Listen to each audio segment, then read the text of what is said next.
السلام علیکم ورحمۃ اللہ وبرکاتہ۔ جامع العلوم چینل پر آپ کا استقبال ہے۔ میں تنویر خالد حاضر ہوں آپ کے ساتھ عربی سیکھیں سلسلے میں الدرس التاسع 90 سبق کے ساتھ۔ 90 سبق میں آج مشق ہے۔ اس مشق میں ہے عربی میں ترجمہ کیجئے۔ بہت لمبی سی مشق ہے۔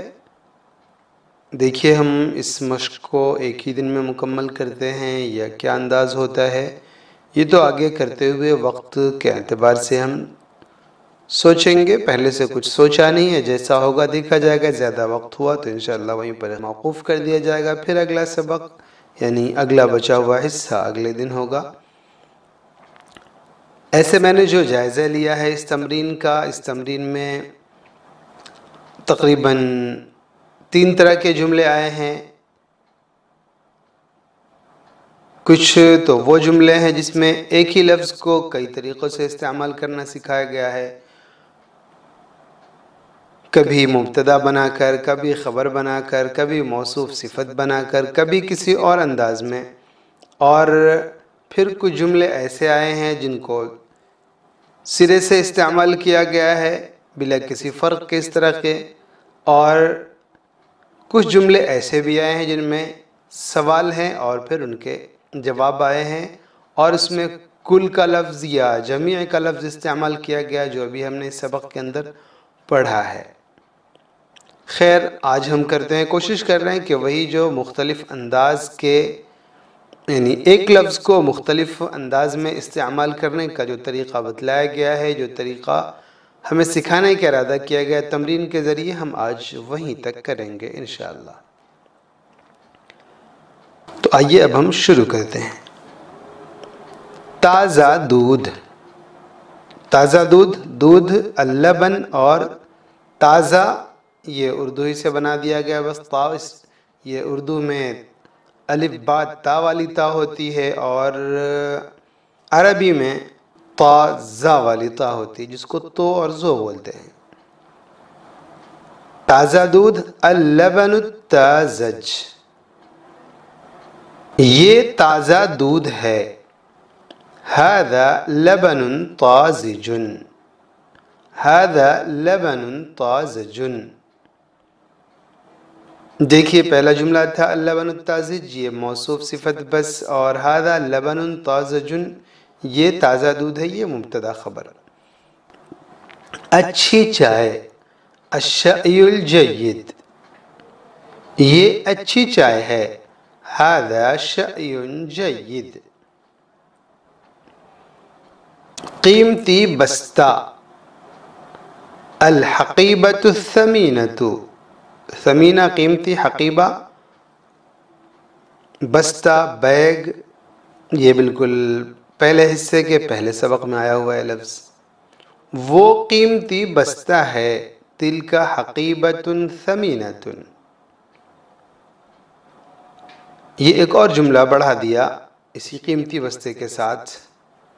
بستے میں درسی کتابیں ہیں، فی الحقیبۃ کتب دراسیۃ۔ کتبن یہ موصوف ہے اور دراسیہ یہ صفت ہے، موصوف صفت کی جو بھی مطابقت ہے، وہ 4 چیزیں وہ آپ کو یاد ہو گئی ہوں گی۔ یاد نہیں ہوئی ہیں تو دیکھ لیں گے پھر آگے انشاءاللہ، کوشش کروں گا کہ ڈسکرپشن میں لنک ڈال دوں۔ سستا پینسل تراش، پینسل تراش جسے ہم شارپنر بولتے ہیں۔ المبرات الرخیصہ، یہ سستا پینسل تراش بڑا ہے۔ هذه المبرات الرخیصۃ کبیرۃ، یہ سستا پینسل تراش بڑا ہے۔ جیب میں سستا پینسل تراش ہے، فی الجیب مبرات رخیصۃ، جیب یہ جیب بھی ہے اور آگے مبرات رخیصہ۔ سفید کاغذ، الورق الابیض، یہ کاغذ ہے۔ هذا ورق، سفید کاغذ میرے پاس ہے۔ الورق الابیض عندی، سفید کاغذ میرے پاس ہے۔ الورق الابیض لدی، نیلی روشنائی، روشنائی حبر، اور نیلا نیلی ازرق، اس کی مؤنث زرقا، نیلی روشنائی الحبر الازرق، یہ نیلی روشنائی ہے، هذا حبر ازرق، ازرق پر تنوین نہیں آ رہی ہے۔ آپ جان چکے ہیں کہ افعالو کے وزن پر جو بھی لفظ آئے گا اس پر تنوین نہیں آئے گی، اس پر صرف ایک پیش یا ایک زبر آئے گا۔ نیلی روشنائی دوات میں ہے، الحبر الازرق فی المحبرتی، محبرہ روشنائی رکھنے کی جگہ، تو وہ دوات ہوتی ہے جس میں روشنائی رکھی جاتی ہے، وہ دوات۔ تو الحبر الازرق فی المحبرہ، بڑا رجسٹر، السجل الکبیر، یہ بڑا رجسٹر ہے، هذا سجل کبیر، میز پر بڑا رجسٹر ہے، علی المکتب سجل کبیر۔ آسان مشقیں، التمرینات السہلہ، تمرینات یہ جمع مؤنث سالم ہے، غیر ذوی العقول کی ہے، اس لیے اس کی صفت سہلۃ واحد مؤنث آئی ہے، اور باقی جو مطابقات ہیں وہ سارے مطابقات بھی آپ سمجھ ہی رہے ہوں گے۔ کتاب میں آسان مشقیں ہیں، فی الکتاب تمرینات سہلہ۔ نئے کارخانے، مصنع اس کی جمع مصانع، المصانع الجدیدہ، شہر میں نئے کارخانے ہیں، فی المدینۃ مصانع جدیدہ۔ مہربان اساتذہ، الاساتذۃ العطوفون، مدرسے میں مہربان اساتذہ ہیں، فی المدرسۃ اساتذۃ عطوفون، مدرسے میں مہربان اساتذہ ہیں۔ خوبصورت نقشے، خریطۃ کی جمع خرائط آتی ہے، اور خوبصورت تو آپ جانتے ہیں جمیل اور جمیلہ۔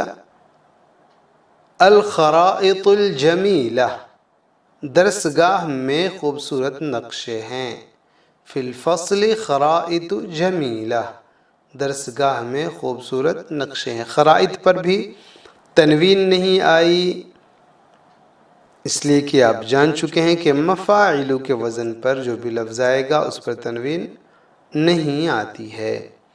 تو یہ عربی میں ترجمہ کیجئے، مشق کا ایک حصہ ہوا، یہ حصہ کتاب کے اعتبار سے نہیں ہے، کتاب کے اعتبار سے دیکھیے گا تو انہوں نے جو حصے بنائے ہیں اس میں نے دوسرے حصے میں بھی دخل اندازی کر دی ہے، یعنی اس کو پہلے حصے میں شامل کر دیا ہے، لیکن جو مجھے لگا کہ جو سمجھانا چاہے حضرت الاستاذ مولانا نور عالم صاحب خلیل الامینی نے، وہ سمجھانے کے لیے ایک طرح کے الفاظ جہاں تک کا میں نے ترجمہ کیا ہے وہ ہے، اور پھر اگلے دن انشاءاللہ ہم دوسرے انداز، پھر اگلے دن انشاءاللہ ہم تیسرے انداز میں کریں گے۔ اور یاد کرنے کے لیے جامعالعلوم.org پر آپ تشریف لے جا سکتے ہیں، اس لیے کہ وہاں پر تمام اسباق تصویر کی شکل میں ترجمے کے ساتھ موجود ہیں، آپ اسے ڈاؤن لوڈ بھی کر سکتے ہیں تصویری شکل میں۔ تو ٹھیک ہے، اپنا خیال رکھیں اور اجازت دیں، والسلام علیکم ورحمۃ اللہ وبرکاتہ۔